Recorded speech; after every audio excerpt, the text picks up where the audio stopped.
Hey 180 Escape Leaders, it's Shane again with the fourth Discipleship Tip of the week. This week we'll be tackling our second part of what does discipleship time look like. In the first part we talked a lot about the vision of each discipleship time. As you see behind me, praying, encouraging, sharing, challenging. Those are kind of the big picture things that we want to do in our discipleship times. But what about what we actually are doing? What do us and students have in common enough that we can do together? And I think this question can be best answered actually with just two words, and that's be with. And these words aren't mine or Joel's, but you might have heard them coming into youth ministry at Cornerstone because we stole them from the book title by a youth guy named Bo Boshers out of Chicago called The Be With Factor. And the basic premise of the book is that if we try to add on discipleship times to our already busy schedules, it's doomed to fail. It's going to burn us out, and it's not going to be that fruitful for our students. But instead, if we find ways to incorporate students into activities that we're already doing, we're bringing in students into our lives, and we can just be with them as we're already doing, or as we're doing what we're already going to do anyway. This simple attitude change can really guide how we set up our discipleship times because it's not that stressful.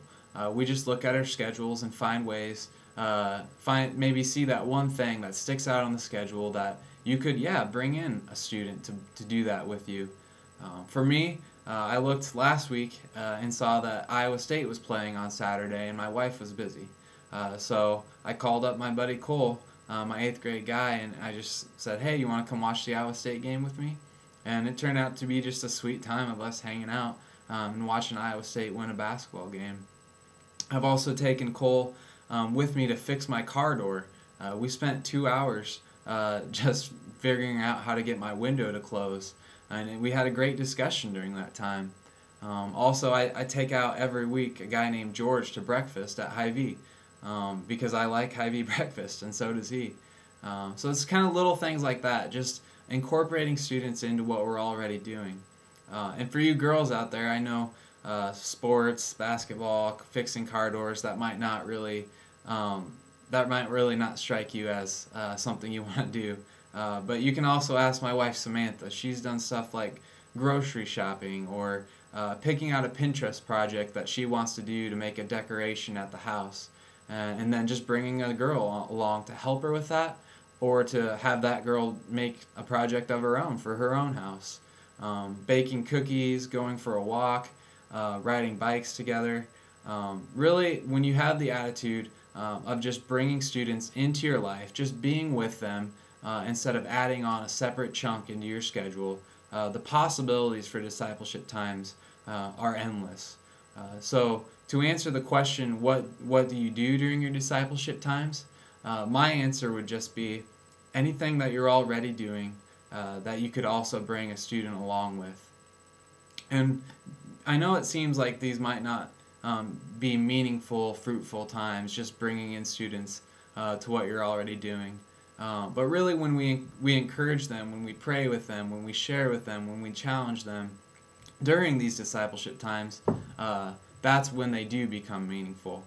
And the topic of our next few video series will be how specific tactics on how to do that, how to incorporate, like next week it will be questions, how to incorporate questions into our discipleship times, how to incorporate studying the Bible into our Be With times. It's possible. I've done it. A lot of other leaders have done it. And we've been able to see growth from our obedience. It's God doing the work. All we really have to do is just open our lives up to these students and let God do His thing. So just to review, be with students. Don't add them on to your schedule. Just find ways to incorporate them into what you're already doing. That's my tip for this week. Peace out.